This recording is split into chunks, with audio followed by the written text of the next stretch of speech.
King Arthur promised us safety on these shores. Instead, we found stormy seas, rocks like shark teeth, and treacherous mists. Those few who manage to land will be set by hunger, cold, and nightmares born of weirdness. My people settled around a gnarled old statue. Though we did not understand its origin or purpose, the enemy seemed to avoid it. That was good enough.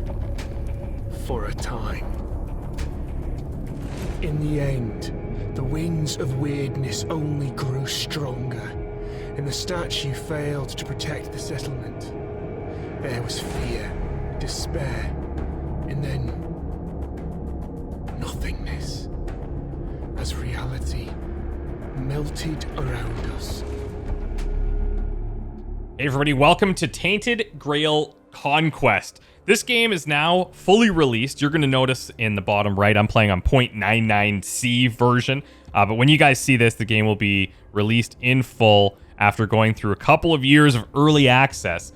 And man, if you've been on the channel for a while, you might have noticed that I've covered this at various points throughout its early access journey. Huge changes from where it started to where it is now. And I'm really excited to get in there and just check out more of the story stuff that I've kind of been putting off to the side during any of our earlier looks, because I want to experience it fresh, and it's gonna be exciting and new.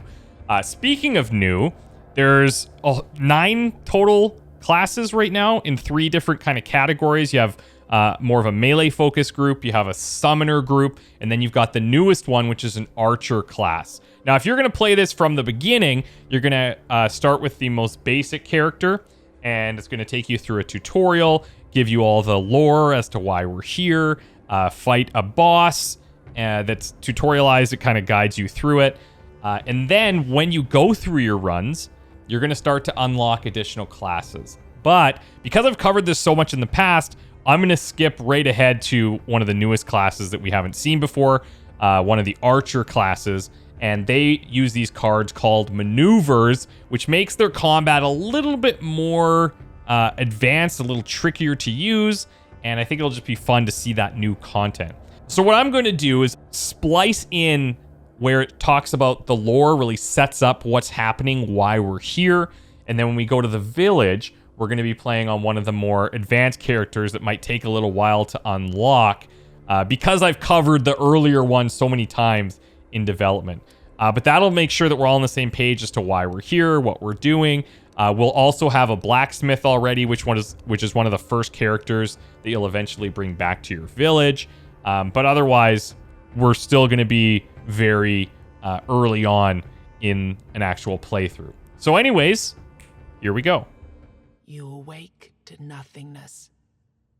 All you can sense is darkness. A dense mass of emptiness so total that even your thoughts disintegrate. Then you hear whistling. An eternity seems to pass before something materializes in the darkness with you. Something angry. Damn it, you weren't supposed to land here. Damn it all to hell. The creature pauses for a moment, clearly weighing up some options. He taps a finger against one of his horns. Now, listen, there's a lot to do and no time to waste. What can we try? This is cool. This opening line kind of gives me Disco Elysium vibes. I'm really excited to see where they take this story. What's happening exactly? Perfect. You can speak, and yes, these are really great questions. No easy answers, though. Sorry to disappoint. Now, listen closely. Are you ready? Brace yourself, because what I'm going to tell you is rather important. You're gone. Your village is gone. Everything you've ever known is gone. Yes, everything and everyone, including your very own self, as I mentioned already. However, The creature taps 2 hooves together, marking a dramatic pause. There is a small chance, an infinitesimally tiny chance, really, to bring it all back. You were saved from death in order to keep your reality from falling apart. But, well, it's not going to be easy. First, we must ensure that you're in good enough condition to actually do anything. Which brings us to the problematic part. Your body. You squint down at your feet and hands in the darkness. They seem perfectly fine. Oh no. Oh, goodness me, no. That's just an illusion. I had to get you here somehow, didn't I? Otherwise, you'd start talking about the afterlife and whatnot. And this, my friend, is not an afterlife. This is a total mess. I'm getting that vibe. So let's see what we can do. Here, this little trick should get us started at least. So they recently added this archer group over here. These guys are all ranged. You have apostates, sentinels, and zealots. So zealots focus on shooting rarely but lethally, so you're buffing a lot and then letting out more powerful shots. Sentinels focus on shooting as much as they possibly can for lower amounts. And then apostates are very interesting. These guys are focused on flipping maneuver cards. These are a whole different card type that you're not going to see with any of the other classes. And basically every time you play a maneuver, the card just flips over to reveal a different way to play it and stays in your hand, and you build your ultimate through that. So let's go apostate here, and we can change up our gear a little bit if we want. This is a character I created in one of the last videos that I made on this game. And you can see here, you start to unlock a bunch of different gear options within. So I like this. I think this looks super cool. There's a couple of nice options that fit here. This is not bad. This one just recently unlocked. Let's go with it. Makes us look sufficiently badass. There's going to be weird tattoos that you can apply later on. But yeah, let's go with this. And the apostate. The ultimate ability... apostates charge their ultimate with every flip performed. That's every time you use a maneuver. And they use their ultimate to flip their whole hand.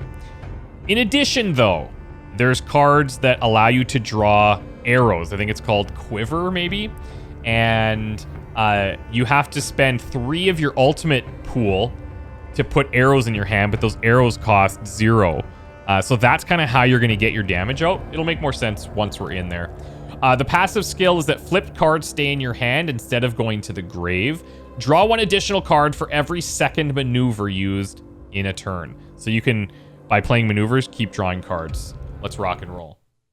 Now, I'm trying to intersperse as much of like a natural start to this as possible. So we're going to have like the story with the goats and get introduced to things that way.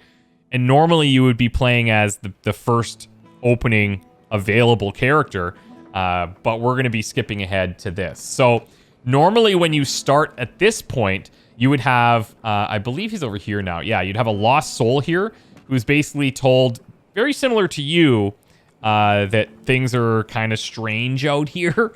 And he's told that he can help us. So... he gave us information, and we have to slay a stone golem. I believe we have to kill like 4 big enemies for the goat. We also have a blacksmith already, and this is something you'll get if you just go through the tutorial and play for a little bit. You'll get the blacksmith. You can see there's a lot of empty houses around that we need to fill with other people down and around through here. Okay. So we could go to the blacksmith now, but we're going to jump into combat first and just start going through it and seeing what kind of trouble we can get into. I'll do a brief explanation of how combat works when we get out here. Let's light a weird candle. So if we don't do that, if we just fight in the weirdness, I believe fights are way more difficult. Random events can happen. It's a little bit sketchy. Now we can actually see off in the distance where the stone golem is. This is a randomly generated map, changes every time we play. We do want to build up our strengths a little bit before we go and battle that guy. So let's just take some fights for a bit, start building our decks, build some perks, and go from there. Oh, we got a big ugly boy. Gotta love it. big, ugly boy. Okay, so let me quickly explain the interface. If you've seen any of my earlier videos, then you probably understand this, but this class plays a little differently, so we'll see how that works. Up here, you can see our burn level for our current word candle. And the weirdness is like this fog that has encapsulated the village, and it's dangerous to be in it, okay? We have some healing potions here, not bad, 25 HP. We only have 60 HP, so a little on the fragile side. You can see our entire deck here in addition to what we have in our hand.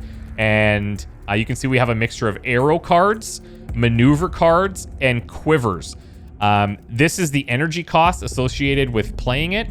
This 1 out of 2 is showing that because it's a maneuver, you're going to flip this over after you play it and get access to play its secondary ability.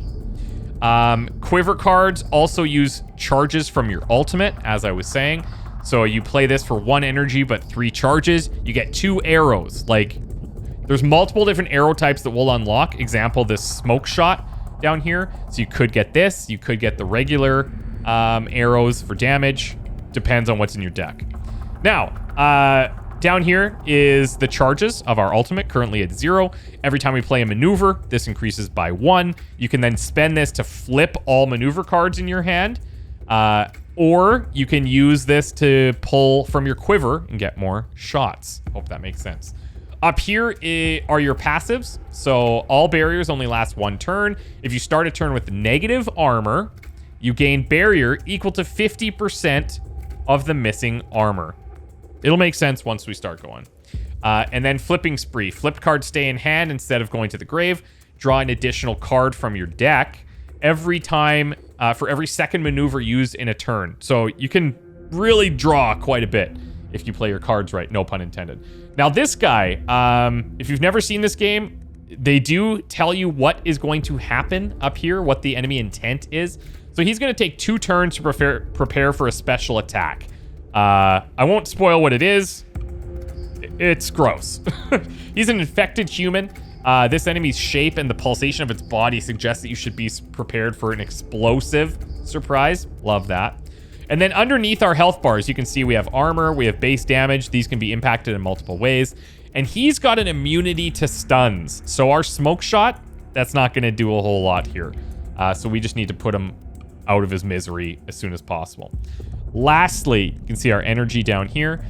We do have a weird card. These are kind of added randomly, and sometimes they have positive effects for playing them and negative effects if you don't play them, or sometimes it's just all positive. You don't play it, something else can happen. So, reducing damage of all enemies by 20% this turn. Doesn't really matter because he's not attacking me right now. He's just preparing, so I wouldn't play that. But if I don't play it, on the next turn, one of our cards is going to be increased cost-wise by 1. So, a little bit annoying there. Here's our basic shot. We have bow draw where we get 25% damage for 3 turns. I think I'll probably play this if it's a maneuver, so we boost this, and we get to see what's on the other side. We gain 10 armor this turn, then gain barrier equal to 100% of your armor. So if we can find perks that boost our armor in the future, that would be quite helpful. And then Glimpse of Possibility. Draw 2 cards with their cost reduced by 1. That's another maneuver. And then we have Idea. Next maneuver costs no energy. This is an ability. So I could play this. It costs 1. And then we could play this for free because it costs no energy. And we'll gain 25% damage for essentially 1. So let's play this. This also is flipped now. You can see it's on 2 of 2 side. Discard all maneuvers. Reduce the armor of all enemies by 20 until the end of combat. And that 20 is because we have 4 maneuvers in our hand. So it's 5 for each card discarded, which isn't terrible. But I want to increase damage here. So we're going to play Bow Draw. Now we're 125%, you can see, in terms of our damage output. Let's see. Gain 100% damage and lose 25 armor for 3 turns. I mean, it's not a bad thing if we're going to throw out a bunch of shots here. I only have these 2 right now. I don't need to gain armor. I could draw 2 cards with their cost reduced by 1. Let's start with this. Let's just throw a regular shot in for 10. Another shot hits for 10. Beautiful. I'm not going to play this because he's not he's not dealing damage, so it's not a big deal. And maybe we'll go here. Their costs are going to be reduced by 1. And if you look in our draw pile, these are all super cheap. So let's do it. It's also a maneuver, which gets us to 3 on our ultimate, which is a pretty crucial place to be for this class. Because if we get, if we were to have drawn a quiver, you can see we need 3 charges to play that. Anyways, this we can play for free because it got reduced. We might as well. It's a maneuver. It's going to build up our ultimate. And we drew another card because of the flipping spree. So you can see how crazy this gets early on. This is a little bit more of an advanced class, but you guys are smart. I'm sure you're keeping up. Let's take our regular arrow shot here. And I'm not going to toss this because he's immune to stuns and it'll give him armor for 2 turns. So that's a hard pass for me, Bob. Let's let him go. Okay, so he's still preparing. 1 more turn. Now we have all these arrow bags. This is the one that was increased from that weird card in the previous hand. We could do Stunning Idea to discard all maneuvers here, reducing the armor until the end of combat. It's not bad because I'm not going to play this. I can only play 1 arrow bag anyways because I have only have 4 charges here. This will get me to 5, but still. Let's do this. Drops his armor a bit. Now this is percentage based, so if he's at -10, we deal like 10% more damage. Let's do regular shots. I think we can kill him here. Another regular shot. We draw 2 arrows using our arrow bag. Notice this will go down to 2 over here. More arrows, and he's gone. Okay, sweet. So, very basic. We got a level out of that. We got some money. We got some word stones. Runestone dusts. All we got from that is 15 wealth. Now, when we complete combat, we get a new card. So we could do cover shot, deal 1 hit for 100% damage, and gain 15 barrier. That's actually really nice. This could be pulled by our quiver as well because it's an arrow card. Reduce enemies' armor by 25 until the end of combat and gain 25 armor for 3 turns. Interesting. This is actually pretty good because it has a long-lasting effect on the enemy, and we get 25 armor that carries for 3 turns. Shot of Hope. Deal 1 hit for 125% damage and draw a card. Man, that's nice too. And it's a 0-cost arrow. Tough call. You know what? I'm going to go Shot of Hope for now. We got a new passive here because we leveled. Each combat, the energy cost of the first maneuver card you play is reduced to 0. The first maneuver used in combat is played twice, or after playing 4 arrows in a turn, draw 1 maneuver. I mean, this is possible if we could increase our card draw a lot more, which we could do by just playing more maneuvers, but I think I'm going to do this. Your first maneuver used in combat is played twice. That could either be a lot of barrier. There's a few options there. Anyways, let's hit the milestone.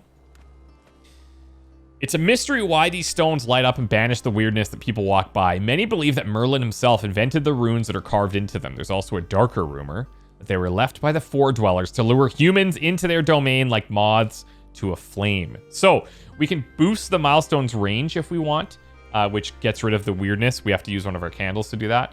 We could extinguish it and get a weird candle that's used more for traversing through the area. Or you can ask for a blessing. Lose the milestone, receive a random bonus for the next combat. Now this I'd probably save for right before we go to the boss. So maybe we'll just leave this one for now and we'll hit that later. Let's take another fight here. We've got a pack of enemies. So this is going to be quite a bit more challenging. What do we have over there? We can walk around this side. Super dark. You can see like it really obfuscates your view. Like it's very challenging to see if you're not running with a weird candle. The ruined home here. Let's fight this group. I believe there's an option that you can turn off if you don't want to automatically engage in combat when you enter that little circle for these guys. Okay, this is going to be challenging. Aura of Protection. For every living ally, he gets extra armor and less damage. He also redirects damage from the Faceless Hunter. So, gets interrupted by stun. Oh, yeah. Okay. This enemy will deliver more hits each turn unless it's stunned, so we have to break his hits because they're going to constantly do more. That's scary. Now, we can play this for 9 to 15, or we just don't play it and gain 25% damage on the next turn. I think that's the way to go. We're going to get hit for 10 to 13 damage. So we probably want to throw up some of these feints here. Let's go here. Now we're gaining some armor, and that got played twice because of that new perk, so we're super tanky now. We don't need to play Unbreakable Feints. That's enough barrier to handle both of these attacks. Next maneuver costs no energy. I mean, we could just play this so that we can get more maneuver cards out. Why don't we do this? So if we shoot here, it's going to redirect to this guy. Yep. Can't be damaged because of his ally status. Check it for more info. Cool. So we'll just attack him head on for now. Now what we could do is I could play this, so our next thing costs no energy. That takes us to 3. I could bring an arrow bag out. We also got the smoke shot drawn, which is really nice. We can break this protection because of having a stun. Okay. Gets interrupted by stun. Let's see if this works the way that I hope. We could play one of these for free. Reduce the armor of all enemies. Might not be a bad idea. Because I don't need higher barrier here. Yeah, let's do this. And then let's do an arrow bag. Get more arrows here. There we go. Since he's stunned, he can't take the redirect. And Tainted Force, we're just going to hold this and gain 25 next turn. All right. So now he's hitting twice, which is scary. We have to figure out ways to deal with that. That's why I want to try and kill him as soon as I can. So whenever that stun comes up, we're going to hit this guy and try and get rid of him. All right, what do we want to do here? Gain 100% damage, lose 25 armor for 3 turns. Don't love it. Reduce all cost of maneuvers by 1, so we could play a bunch of these. Next maneuver costs no energy. We're going to have to just build up barriers here. Yeah, so let's do this. Now, these are already no energy. We can play this one later. Let's go feints here. I want to get this up to 3 so that we can use the arrow bag to draw 2 more arrows. Unfortunately, did not get smoke shot. But if I play more feints, or sorry, more maneuvers, then I could maybe draw that card if we're lucky. Let's throw this on. Let's play idea here. Okay, we still didn't... Oh, yeah, we did get it. Oh, that's huge. That's huge. That's huge. That's huge. Okay. Discard maneuvers, reduce armor. I might do that because playing these... Well... Playing these will let me build up these charges. Let's get the stun in here. Let's shoot this and draw a card. This is beautiful. I think we can kill him here. Oh, 7 to 12. Hold on. If I...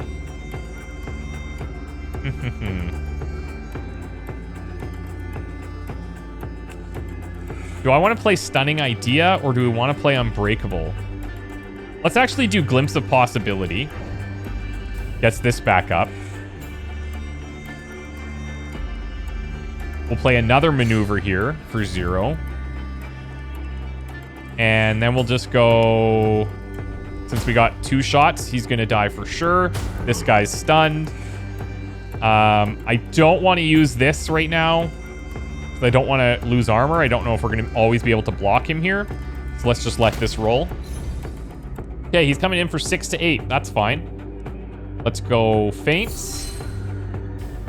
We'll do Flip all cards and gain 150% damage. We can build that higher. We could build that higher. Let's do another feints here. That's going to get us a draw. Let's do this as well. We're going to keep drawing. Keep drawing. We have our arrow bag that we can draw 2 from. Drop that to 3. And you can see that you can see the percentage increase in damage reduced because we're under a certain threshold. And as we increase this, that's gonna continue to go up. Now, he's got this armor because of the stun. I don't want to re-stun him here. We have the barrier to block. I'm just going to use the shot. I don't want his armor going up anymore, so let's just handle it. He's not as difficult when he doesn't have his buddy here, so pretty happy. We can take 100% damage here. His armor is reduced now. The other effects wore off.